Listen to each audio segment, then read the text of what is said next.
Hello friends, welcome back to my channel. তো আজকে chicken বিরিয়ানির রেসিপিটা নিয়ে এসেছি। তো চলুন দেখতে থাকবেন। আশা করি আপনাদের ভিডিওটা ভালো লাগবে। তো কেউ প্লিজ স্কিপ করবেন না। তো আমি খুব ইজিভাবেই বাড়িতে বানিয়ে নিয়েছিলাম।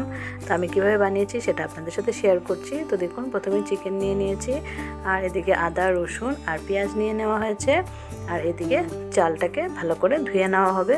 তো চালটা মাপ মতো নিয়ে নিচ্ছি।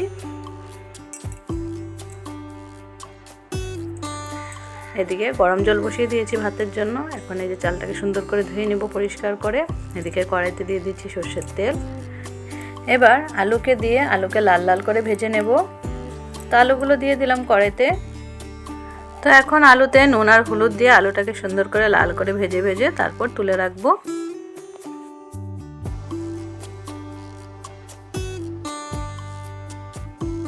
কিছু সময়ের জন্য আলুটাকে ঢেকে দিলাম। এদিকে এখন জলটা মধ্যে দিয়ে দিচ্ছি, ভাতের জলে দিয়ে দিচ্ছি তেজপাতা আর গোটা গরম মশলা।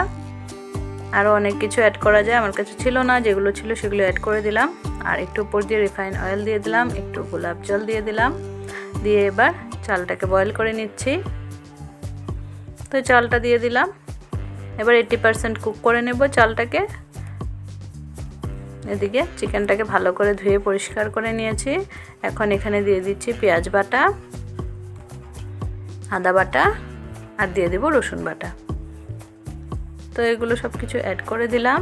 নুন দিয়ে দিচ্ছি, হলুদ দিয়ে দিলাম, লঙ্কার গুঁড়ো দিয়ে দিচ্ছি আর জিরে গুঁড়ো দিয়ে দিলাম। এখন দিয়ে দিচ্ছি ধনে গুঁড়ো, আর এখন উপর দিয়ে দিলাম সর্ষের তেল। দিয়ে সুন্দর করে মেখে নিচ্ছি। তো ভালো করে মেখে কিছুক্ষণ রেখে দেব, যতক্ষণ আমার বাকি জিনিস না রেডি হয়ে যায়।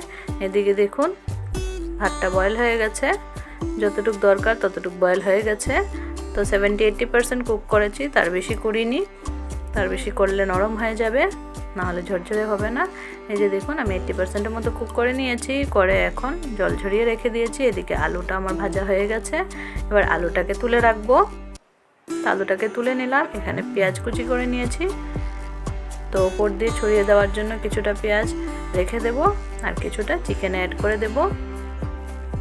তো এই যে পেঁয়াজটাকে এখন লাল করে ভেজে তুলে নেব। বেরেস্তা করে নিচ্ছি পেঁয়াজে, নুন দিয়ে দিলাম। এবার সুন্দর করে পেঁয়াজটাকে ভেজে নেব।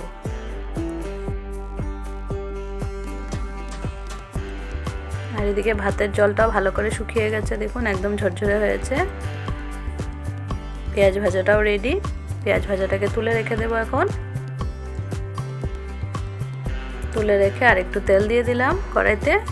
এই যে পেঁয়াজ ভাজাটাকে নামিয়ে নিয়েছি দেখুন। এবার তেলের মধ্যে তেজপাতা আর গোটা গরম মশলা দিয়ে দিলাম। এবার মেখে রাখা চিকেনটা দিয়ে দিচ্ছি। যে চিকেনটা ম্যারিনেট করে রেখেছি চিকেনটা দিয়ে দিলাম। এবার সুন্দর করে কষিয়ে নেব। তো কিছু সময় লাগবে ভালো করে চিকেনটা কুক হতে। তো এই যে জল ছেড়েছে দেখুন, এই জলটা পুরো ড্রাই হবে, তারপর আরেকটু জল অ্যাড করব। তো এইভাবে করে কষিয়ে সুন্দর করে চিকেনটাকে রেডি করে নেব বিরিয়ানির জন্য। তো কিছুটা রান্নাটা হওয়ার পর, চিকেনটা কিছুটা রান্না হয়ে যাওয়ার পর আমি আলুটা অ্যাড করে দিলাম। আলুটাও সাথে সুন্দর ফ্লেভার হয়ে যাবে চিকেনের, মশলা ঢুকে যাবে আলুর মধ্যেও, তার জন্য আলুটা কিছু সময় আগেই দিয়ে দিলাম। দিয়ে এবার আরও কিছুক্ষণ কষিয়ে নিচ্ছি। কষিয়ে নিয়ে সামান্য একটু গ্রেভি দিয়ে দিয়েছি।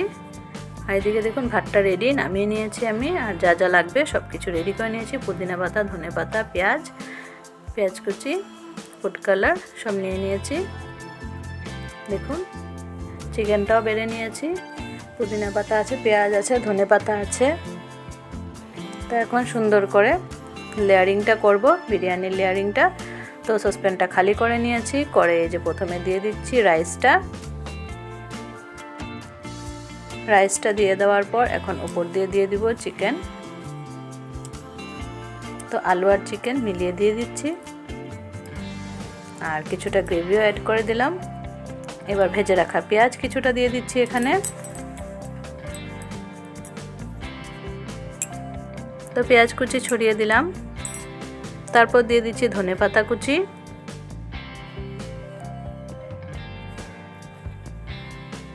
এভাবে সব কিছু একটার পর একটা দিয়ে দেব। দিয়ে দিলাম পুদিনা পাতা, দিয়ে দিচ্ছি অরেঞ্জ ফুড কালারটা অপশনাল, আপনারা চাইলে দিতে পারেন, না দিলেও কোনো অসুবিধা নেই। তো ফুড কালারটাও দিয়ে দিলাম। এবার দিয়ে দিচ্ছি গরম মশলার গুঁড়ো আর দিয়ে দিচ্ছি ঘি। তো রাইসের মধ্যে গোলাপ জল দিয়েছিলাম, তার জন্য গোলাপ জল অ্যাড করিনি।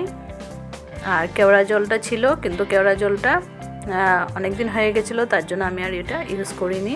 আমি ভাবছিলাম ঠিক আছে, ডেটটা আমি দেখিনি, তার জন্য আর কেওড়া জলটা আনানো হয়নি। তবে দেখুন লেয়ারিং আমার কমপ্লিট হয়েছে, first layer second layer complete হয়েছে, এটা এখন থার্ড লেয়ারটা। তো সেকেন্ড লেয়ারটা আর দেখাইনি, ফার্স্ট লেয়ার সেকেন্ড লেয়ার করে নিয়েছি। তারপর এই যে ফাইনাল লেয়ারটা থার্ড লেয়ার। তো এখন যতটুকু চিকেন ছিল সব কিছু দিয়ে দিলাম এটার মধ্যে, দিয়ে আর যা যা উপর দিয়ে সেম প্রসেস সব কিছু আরেকবার দিয়ে তারপর এই যে মুখটা বন্ধ করে দেব। যা যা প্রথম লেয়ারে দিয়েছি সব কিছু দিয়েছি, সেকেন্ড লেয়ারও সেম করেছি, আর এই যে থার্ড লেয়ারও একইভাবে সব কিছু দিয়ে নিয়েছি। পুদিনা পাতা, ধনে পাতা, ঘি, গরম মশলা এগুলো সব দিয়ে নিয়েছি, ফুড কালার। তো সব অ্যাড করার পর এবার একটু ময়দা মেখে নিয়ে তারপর মুখটা বন্ধ করে দেব। আটা ময়দা যেটা আপনাদের সুবিধা হয় আপনারা এইভাবে মেখে এভাবে দিয়ে চেপে চেপে বন্ধ করে দিলেই হয়ে গেল। তো আপনারা তো অনেকেই বানিয়েছেন বাড়িতে, তো আমি যেভাবে বানিয়েছি সেটা আপনাদের সাথে শেয়ার করছি। এবার একটু বসিয়ে দিলাম, সসপ্যানটা বসিয়ে দিলাম। তো প্রথমে এমনি বসিয়েছিলাম, পরে একটা তাওয়ার উপর বসিয়েছি। দেখুন হয়ে গেছে রেডি। কিছুক্ষণ রেখেছিলাম 15-20 মিনিটের মতো, তো রেডি হয়ে গেছে দেখুন।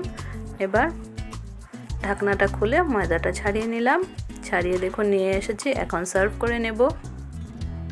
তো খুবই ইজিভাবে বাড়িতে বানিয়ে নিয়েছি। আপনাদের কেমন লেগেছে? আপনাদের যদি ভালো লেগে থাকে তাহলে প্লিজ লাইক কমেন্ট শেয়ার করবেন, আর কারা এইভাবে বাড়িতে বানিয়ে খান আমাকে জানাবেন। এইভাবেই বানান নাকি আরও কী কী অ্যাড করেন সেগুলোও জানাবেন। আমি তো খুব সিম্পলভাবে রেডি করে নিয়েছি, আরও কিছু জিনিস এখানে অ্যাড করার ছিল সেগুলো আমি আর দিইনি। এইভাবেই খুব ভালো লেগেছিল খেতে। তো দেখুন সুন্দর করে সার্ভ করে নিচ্ছি। তো চিকেনের পিসগুলো আরেকটু বড় হলে ভালো হতো, আমি বিরিয়ানি বানাবো বলে আনাইনি, না হলে আরেকটু বড় করে কাটিয়ে আনতো। আমি জাস্ট আনার পরে ভাবলাম যে একটু বিরিয়ানি বানিয়ে নিই আজ। তো এই যে আমার মেয়ে দেখুন খেয়ে দেখাচ্ছে, তোর তো খুবই ভালো লেগেছে, বাড়ির সবার পছন্দ হয়েছে। আপনারাও এইভাবে একবার বানিয়ে দেখবেন, খুবই ভালো লাগবে। আর আজকের ভিডিওটা যদি ভালো লেগে থাকে লাইক কমেন্ট শেয়ার করবেন, আর যারা নতুন বন্ধু আছেন প্লিজ চ্যানেলটাকে সাবস্ক্রাইব করে দিবেন। সবাইকে অনেক অনেক ধন্যবাদ আমার ভিডিওটা দেখার জন্য। আজকের জন্য সবাইকে টাটা, বাই বাই।